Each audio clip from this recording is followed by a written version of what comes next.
Look at this. I got headphones on. I got a mic going. Baby. If Huh? only people could see you now. Hey, no video. We've gone through this before. All right, No all right, video. all right. Welcome to This Commerce Life. This is a podcast aimed at small, medium entrepreneurs focused on commerce.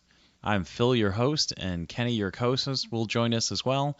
And we're going to talk to you about the world of retail and commerce and how things are changing in the world. Side, but I can't. I couldn't get the internet. Really? No, Just wouldn't... the card wouldn't pick up, so I had to run to the other room right by the, what do you call it? The router. Yeah. Yeah, and to see if it would do anything, but finally clicked on. Anyway, we're here. Yeah. Perfect. Yeah, that's awesome. Yeah. We're here. So welcome, Michael.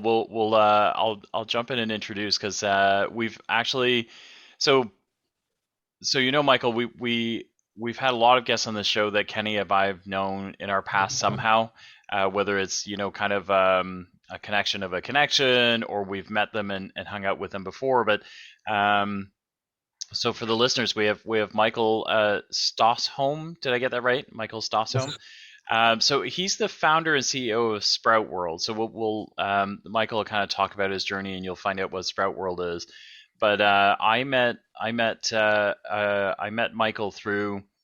Michael's products through my friend Shay, who has one of his pencils, and immediately kind of like sent it to me, going, "You have to check this out. This is super cool."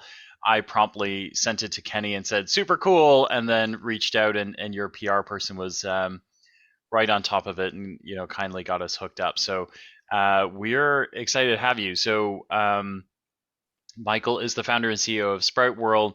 We'll let him introduce him in a second, but he has a plantable pencil, amongst other things, right? He's actually got quite a few products now, but something that I think is super cool. It allows you, one, to use a pencil. Two is when you're done with a pencil, instead of throwing it out or causing more waste, you can plant the thing and turn it into something beautiful that comes out of your garden.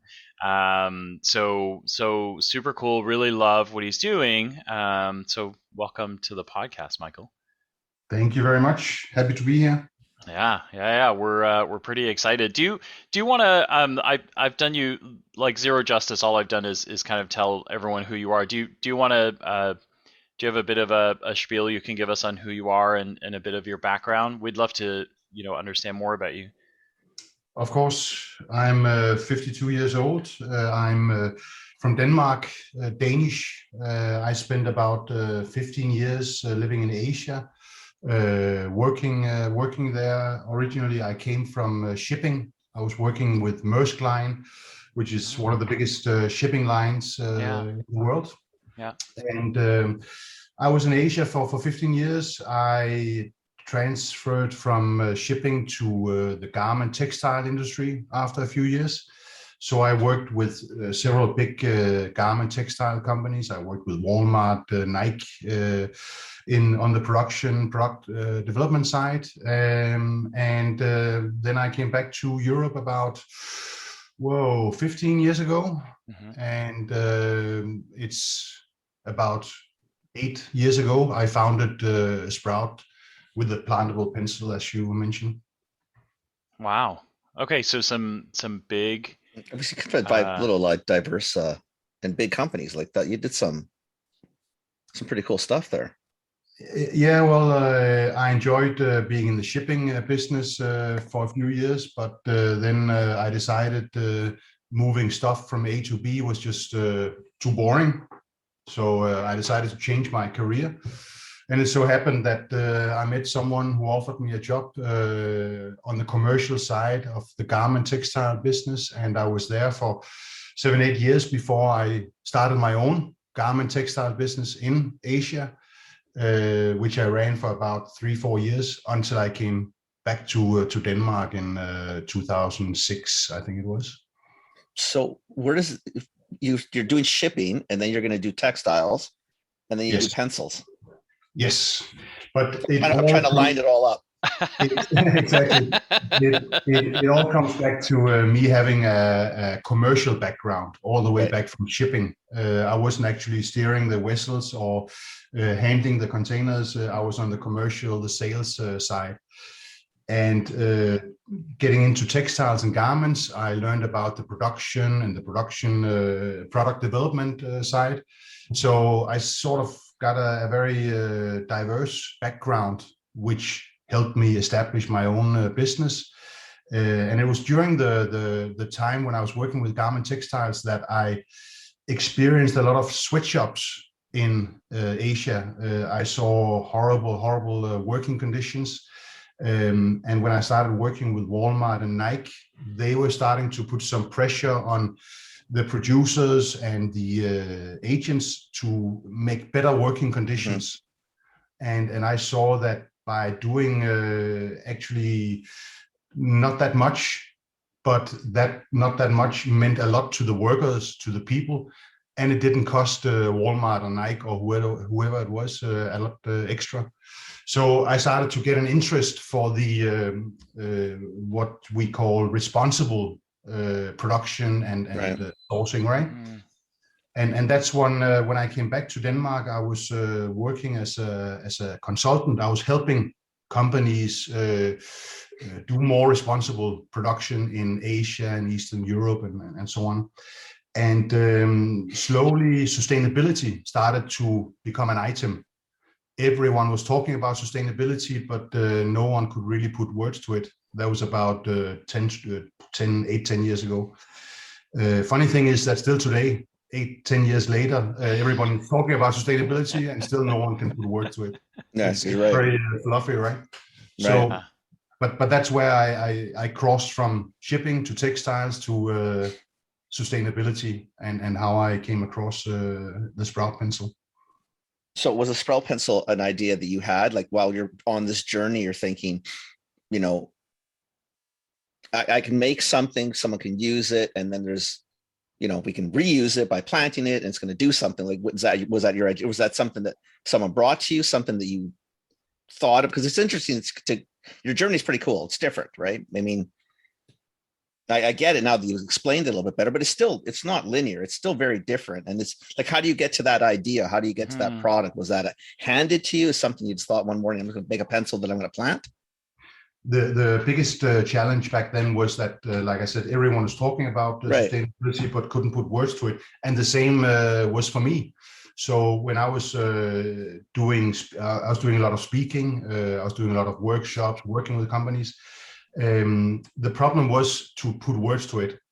And what happened was that one day back in, I think it was early 2013, I came across the Sprout pencil on Kickstarter.com. It was so cool. three young students from MIT in Boston. They were actually robotic engineers. Yeah. And they had a design class where they were to design the future sustainable office equipment, something like that.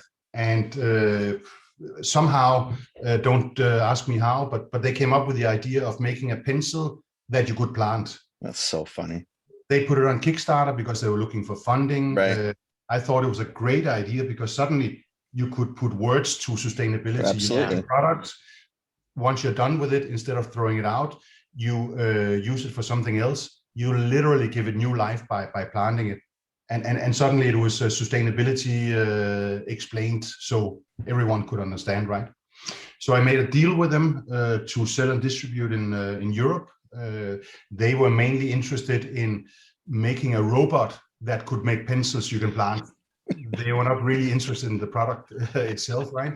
But I saw some potential in commercializing it. It went very, very fast in Europe. We were selling like crazy to companies and to retailers, to consumers. And 1 year later, late 2014, I purchased all the patents and the rights behind it from the young students, and they went on to doing what they were actually robotics, about, building robots, not pencils. Wait. So do they have a complementary robot yet, or not yet? These guys went on to do great stuff. I mean, developing actual robots. Boston Robotics. One of them is engineer and so on. So they're definitely living their passion now. That's amazing. That's so funny though. I love that you come up with a pencil, but you want a robot to make the pencil, and you saw the commercial viability on it because it's cool, right? Because Phil and I talked about that a lot lately. That like when we talk sustainability, even amongst ourselves, it's like what are you actually doing? What can we do to change this mess that we're getting ourselves into, or have got ourselves into? Well, I think we're probably well past having. We're in it, so it's trying to figure out things like you're saying. That how do you find these things that actually do something, make a difference? What has happened during the course of Sprout is that, of course, we've grown tremendously. We have sold more than 45 million pieces of Sprout pencils. Wow. Globally, mainly to companies, but also to consumers. But what has happened is that we have moved from being a product-centric company to be a how should I put it, a more inspirational centric company. Yeah. We want to inspire others because if we can take an old school product like a pencil and give it second life, what other products can you do that to? And the thing is, a lot of companies and people are still today where I was in the late 90s when I was working with Nike, Walmart, looking at the supply chain and how to do better on that and the materials and so on. Some of the ones that have moved on from that, they're looking at how are their products used. I mean, how do you as a consumer using the brand's product? But we really want to look at what happens to the products after you're done using them, because I think that's the most important thing today, to first of all be more responsible on how we consume and what we consume, but also how do we get rid of it when we are done? How do we make sure it doesn't just increase the landfill or go into the ocean, whatever?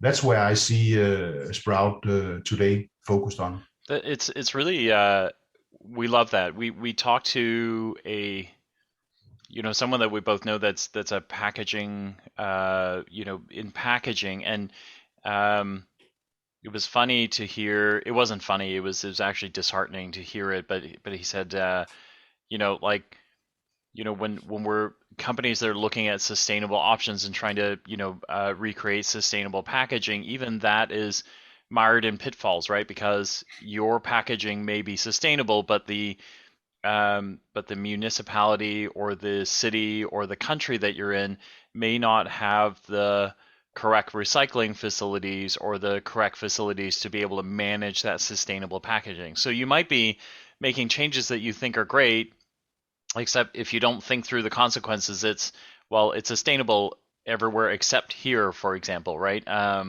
So it's so seeing it is inspirational, because being able to see your product and then like how quite honestly how simple it is to be able to understand how to dispose of this or to reuse it, I think is quite. Did you expect this? Like when you started this pencil business, you obviously knew there was commerciality to it.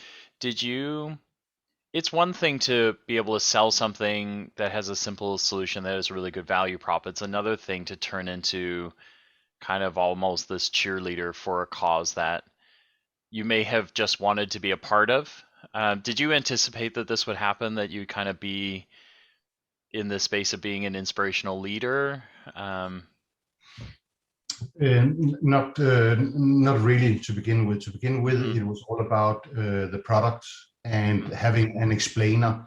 We call, or a lot of our customers call the Sprout pencil a sustainable messenger, because companies use it to give their own messages out there by engravings and so on. Also an icebreaker, because you hand it to someone, you can immediately start a conversation about sustainability. Unlike if you give them a plastic ball pen, what is that to talk about? But it was very product centric, and it's only over the course of the years that we have seen what it actually is and started to understand ourselves what it actually can do. Right, a very, very simple product can actually make a an impact, a difference, because it can teach others. That has come later, and I didn't. You didn't anticipate that part of it. No.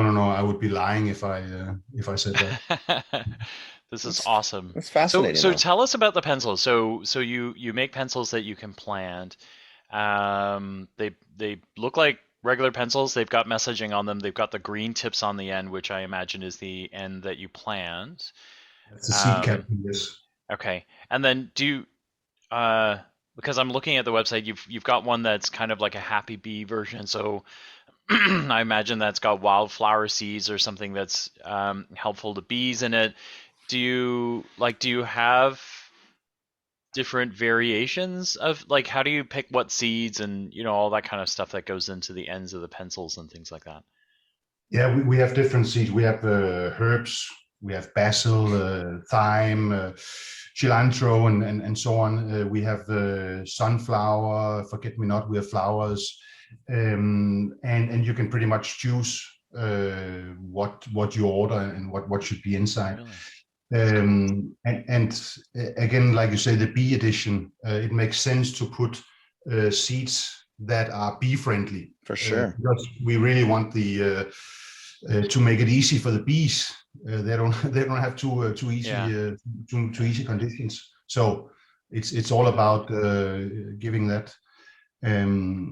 But the pencils themselves are all natural. It's a normal wooden pencil. Mm-hmm. Where at the end, where you normally have the eraser, we have instead put a seed capsule.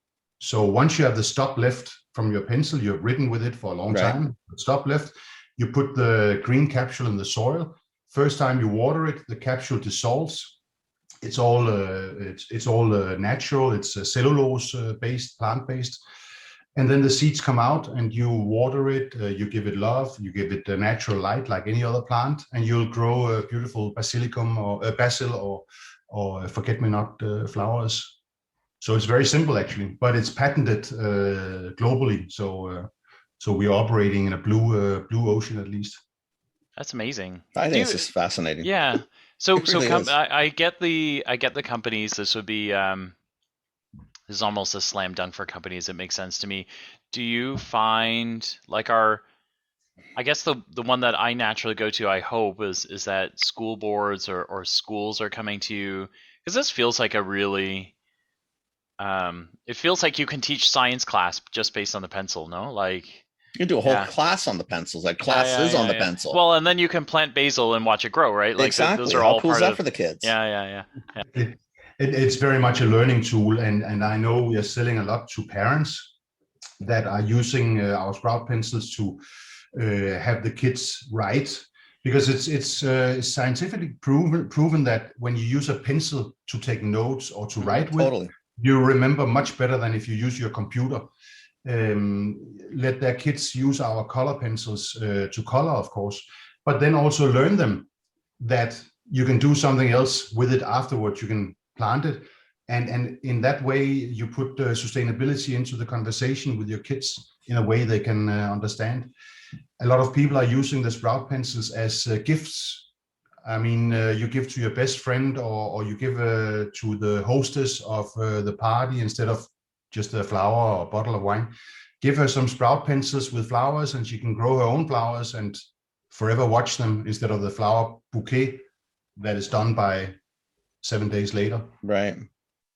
And not grown necessarily in the nicest way, not necessarily bee friendly, all the other things that you get, the bonuses that you get of this, right? Exactly. I love the angle of the bees too. I love the all light side. Let me ask you a little bit on the front end of it.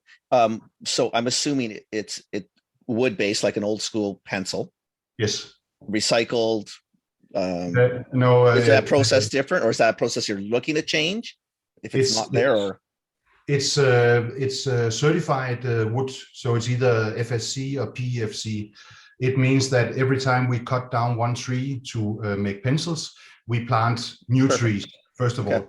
Second of all, from an average size tree, we can make 175,000 pieces of pencils. So that means we cut down one tree, we plant a new one. Wow. But we also send out 175,000 That's fabulous. New plants. That's fantastic. So it's, I mean, it doesn't get much more recycled than that. No, you can't do much better than that. No, exactly. Yeah, that's pretty fat. That's pretty cool. That is pretty cool. And then you've expanded the line, right? Because it's not just like it's writing pencils, but it looks like you have, is it eyeliner that you've got as well? Yes, it's because our patent is for writing instruments you can plant. Okay. So it's actually quite broad. And eyeliners, brow liners, lip liners are considered a writing instrument because you write. I guess you're writing. So for legal reasons, right? But it happened about 4 or 5 years ago in the company. We had a brainstorm. About 80% of the employees of Sprout are female. So we had a big brainstorm, and one of the women, female employees said, why don't we make eyeliners you can plant? And I did what you are not supposed to do during a brainstorm. I said, that's a horrible idea. I mean, how many eyeliners are there out there? Yeah, who uses eyeliner? Exactly. I know. So you do the numbers. How big is that business? So what happened was that she said, let me show you. And she took her handbag from under the table, opened it, and she had 7 different eyeliners and brow liners. And just to mock me, they started around the table to put their handbags and open. I get it. I was wrong. Right. Exactly. So I had to apologize and say sorry. And it turns out it's a 10 billion plus pieces market every year. It's huge. It's unbelievable. I never even thought of that one. Yeah.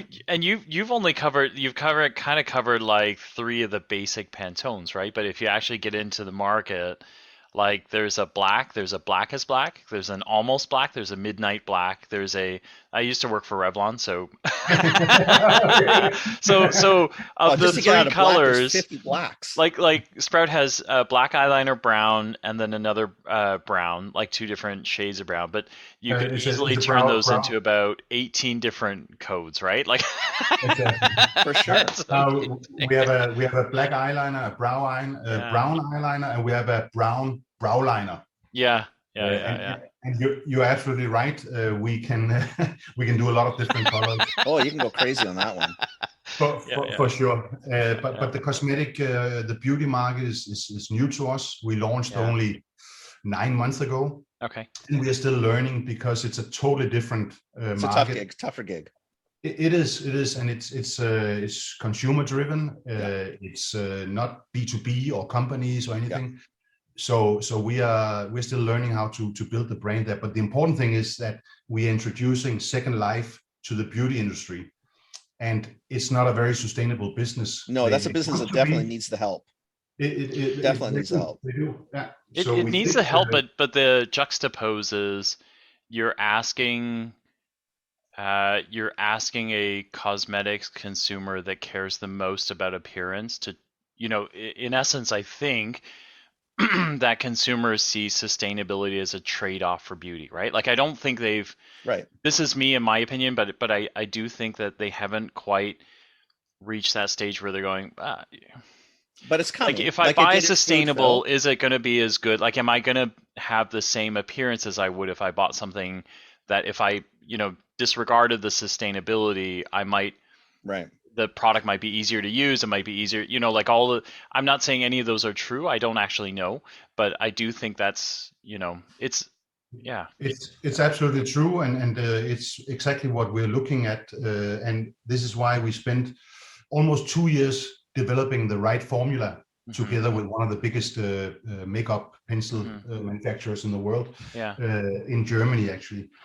Because we know that we have a very good brand in pencils you can plant, but in the makeup part of it, we are not well known. So we have to make sure that not only is it very sustainable, sorry, but the product itself, the formula, must be absolutely fantastic for women to use. For sure. And we spend a lot of time testing it. We also had all our makeup liners allergy certified, which was a long process.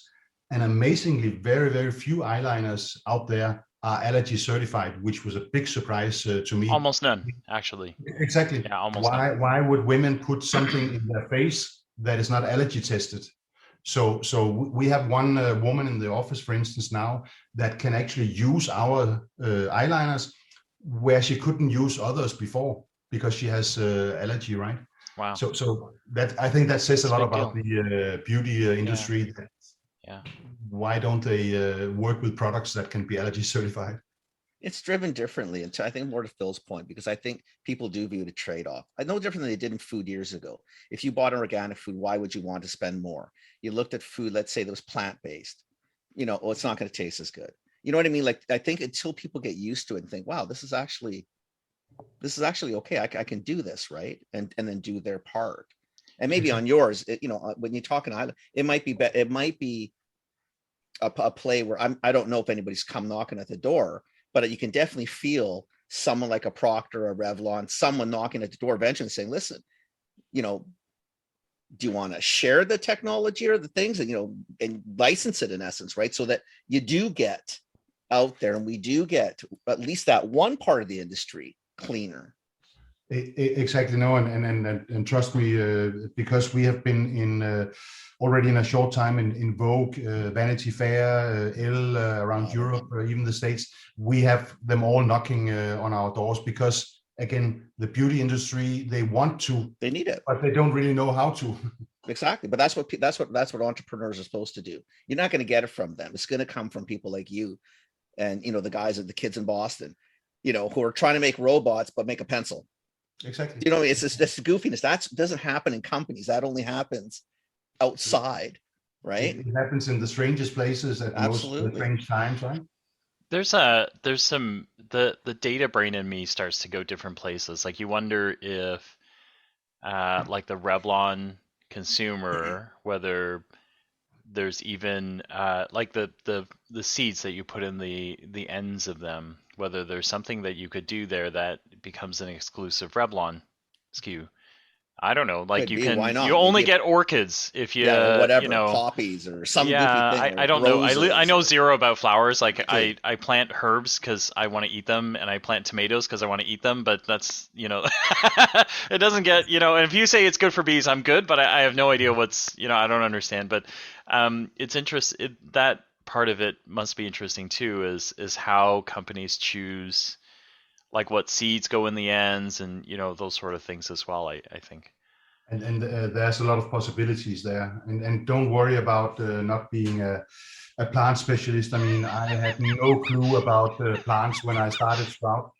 And they're still using me to test new varieties, new seeds, because if I can make them grow, then anyone can make them grow. That's good. You're like most of us. That's good. Exactly. That's I'm the average consumer. That's what we need. Yeah. That's hilarious. We're so today you sell products to consumers. Is the balance of your business more consumer, or is it more B2B? Where does it kind of lie? It's still more B2B. It's about 75% to companies. Okay. And we work with Disney, with IKEA, Nestle, all Porsche, all those airlines, guys. and so on. So about 25% is B2C, which is mainly through online. We sell on Amazon, both in the US and in Europe, and we sell through own web shops. Because our product needs some explanation, which is difficult in a physical retail store. If you sell in a physical retail store, you should at best have a pot with a pencil planted, with a plant growing, to show you what it actually can do, right? Problem is that the shop assistants, after 2 days, they'll forget to water the plant. It'll die. And it'll look like a horrible failure. Very poor testimonial. Right? Yeah, it doesn't. Yeah. So online is a much better universe for our products. Yeah, I guess until you get some exposure, and then once we get to know it, you could go into a Staples or an Office Depot, and I'll just know to order it. I don't need to see it. That'll come, I'm assuming, in time.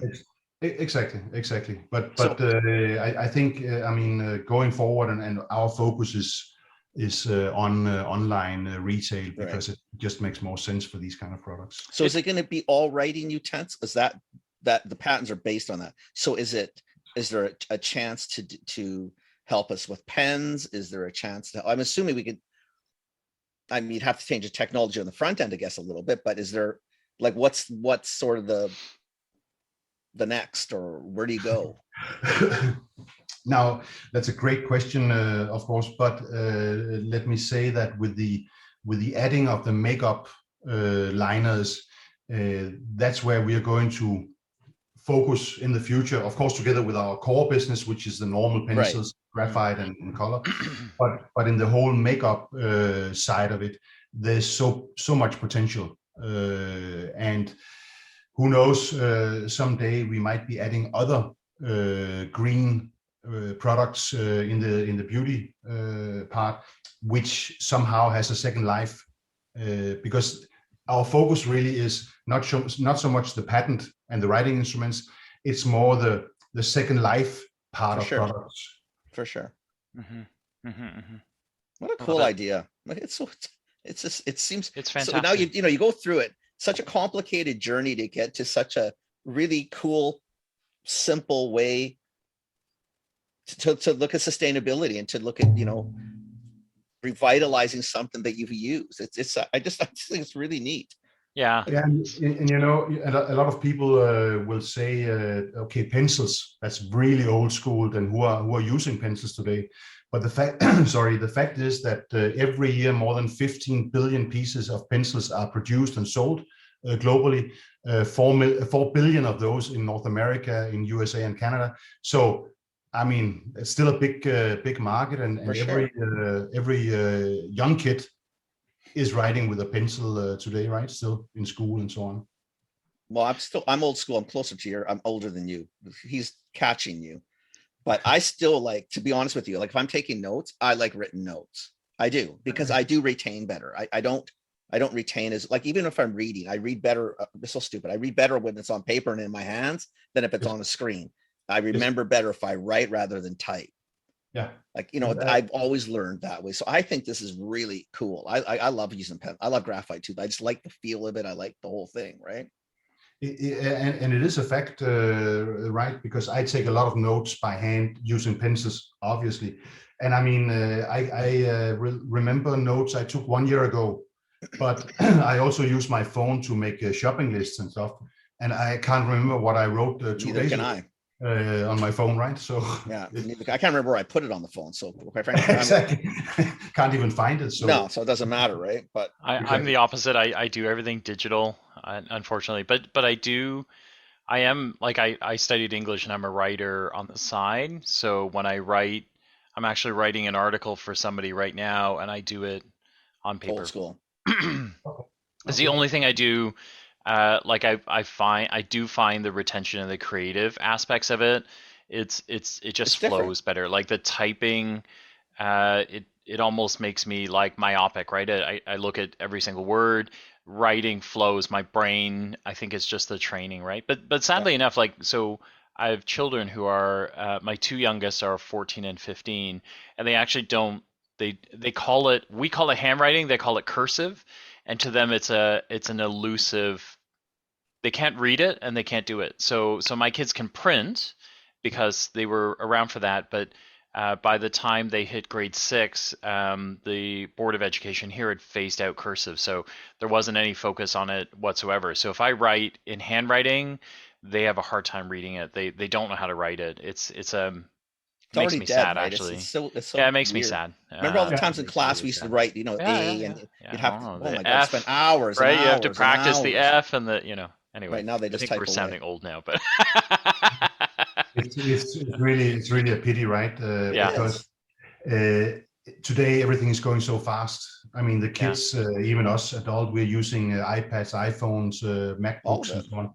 But I mean, sooner or later, there's going to be a reverse trend where we need to sit down, peace and quiet, write on a piece of paper, get our thoughts together, right? So, and more people are doing that, right? They are doodling, they are mandala and whatever. Yeah, for sure. Yeah. Take a breath of air, write it down, and then plant it. Exactly. So let me ask you, because the other one that is out there for me, like with children, like, so if you follow the journey, like, so I have 14 and 15-year-olds who, they're girls, quite creative, spend a lot of time drawing, but they're kind of at the tail end of using crayons and things like that. So like downstairs, I probably have a couple of hundred pencil crayons. Do you know what I mean? Like that, in various stages, I've been giving them away in bundles as fast as I can, but at the end of the day, I'm going to have a whole chunk of these that I can't do anything with.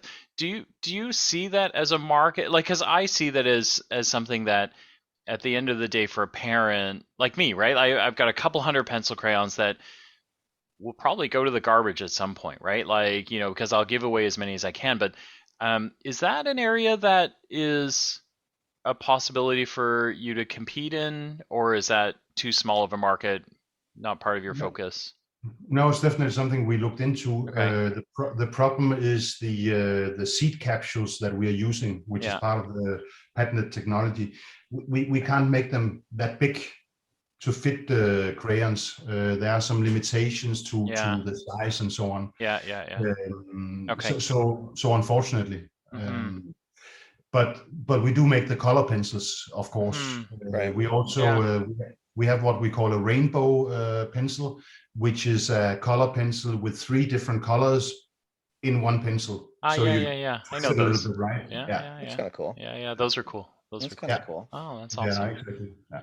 Wow. So a lot of, let's say, restaurants are using our plantable pencils for the kids, for the color, for coloring, right? Because they're sitting in the restaurants waiting for the food, so they get our Sprout pencils to bring home instead.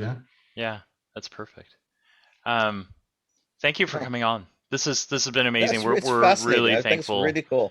Yeah, really cool. Good for you. Fantastic. Good for all of us. Yeah.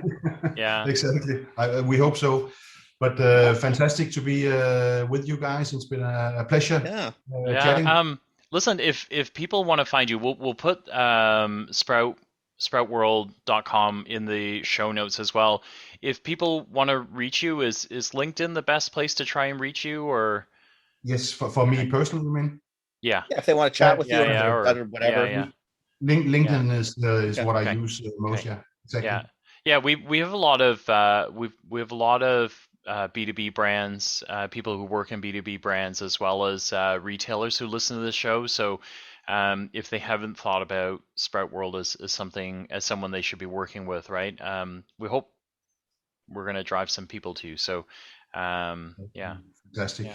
Wonderful. If not, thank you, Michael. Ideas out there might get people thinking. Yeah. Who knows what people will come up with? Yeah.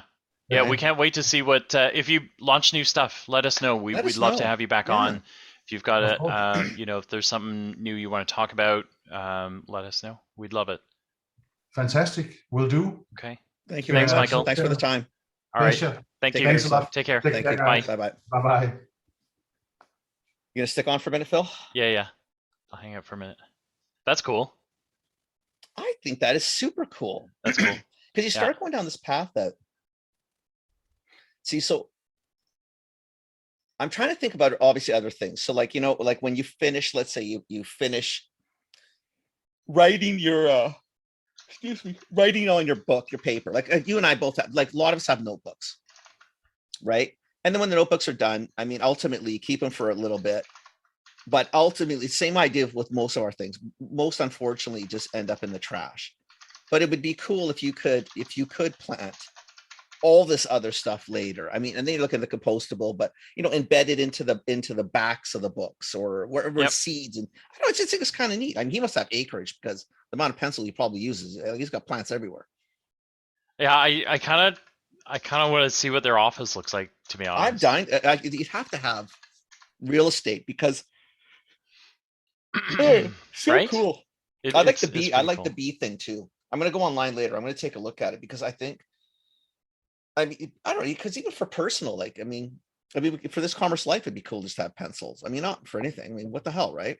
Yeah. So I'm about to send a thank you to Shay, who hooked us up. I'm gonna send him a set of bee pencils, just so when he hears this, like, because I do think it's cool. Like, I think, it's funny. Like, over the holidays, we put out those lists of things that you can, like, products that people have launched that you can buy, and the list that we have is actually kind of cool, right? Like, right. Well, it's diverse. yeah. And this is one of those that I think is like, it's right up there with Aunt Sarah's chocolates, right? So Yeah. yeah, But what a way, Yeah. what a career though, right? yeah. So you're into shipping, commercial shipping, you're moving products. Like, it's just funny how just and I love the story. I love the Yeah. robotics guys. They Yeah. make a pencil, but they make a pencil so They didn't actually want the pencil, right? They wanted the They wanted a robot to make- it was a Oh my byproduct, God, right? The that's awesome. byproduct, has sold like Holy millions, jeez. billions of pencils, right? That's so cool. The thing I was laughing about when he was telling us about that, and I didn't get it. We didn't ask him about it, but I was laughing because I think the irony of him building something sustainable that's making the world a better place now, and him being able to watch, how the shipping business has gone to crap. I thought of that too. Like, honestly, but shipping is almost like a whole nother. that's a whole episode. It's kind of crazy. So yeah. Anyway, I thought this was very cool. I was really glad to get him on. So yeah, no, I enjoyed that. Yeah. It was pretty cool. I'm gonna hop online Yeah. too. I might get some pencil crowns for my daughter and stuff, right? Yeah. Well, now like I feel like if this Commerce Life had a plant, it might be a basil or an oregano. Like time. I would do all three. Yeah, right. Like Right. as our kind of like 3 plants that we would send people. Right. So Sage, little rosemary. There's a song in there. yeah, anything that you can cook with, pretty much. So Oh, I'm liking that angle. uh-huh.